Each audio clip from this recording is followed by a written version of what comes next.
Man liekas, izrādījām gan cienīgu pretestību, mēģinājām spēlēt tā, ka nebaidīties no iešanas uzbrukumā, nebaidīties pretiniekam likt arī kļūdīties viņu zonā. Šoreiz bija tā, ka viņi guva vairāk vārdus.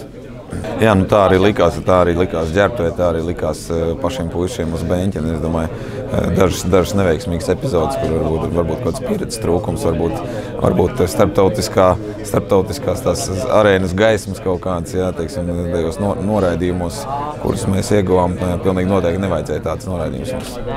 Jā, it kā bijām strādājuši, bet laikam viņi bija labāk šoreiz, laikam viņiem izdevās izveidot tās kombinācijas, kādas viņi bija plānojuši. Jā, noteikti vairākums, mazākums tas ir tas izšķirošais mums, acīm redzot, pamaz pieredzes tajā jomā. Es domāju, ka tā kopējais tāds komandas gars labs un puiši tiešām nebaidījās no pretinieka. Diezgan labs bija tas beņķītis un nevienu brīdi nebija tā, ka mēs neticējām uzvarai. Varbūt pēdējā minūtē, kad jau tiešām rezultāts bija lielāks, bet tā līdz tam visi puiši ticēja uzvarai un tiešām, kā tu saki, mēs arī turējāmies spēlē kādu laiku.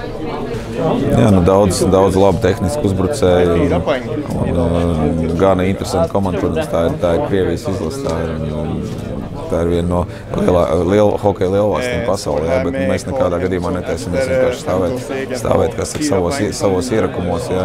Mēģināsim spēlēt savu spēli, uzspiest to, ko mēs esam darījuši, ko mēs esam mācījušies.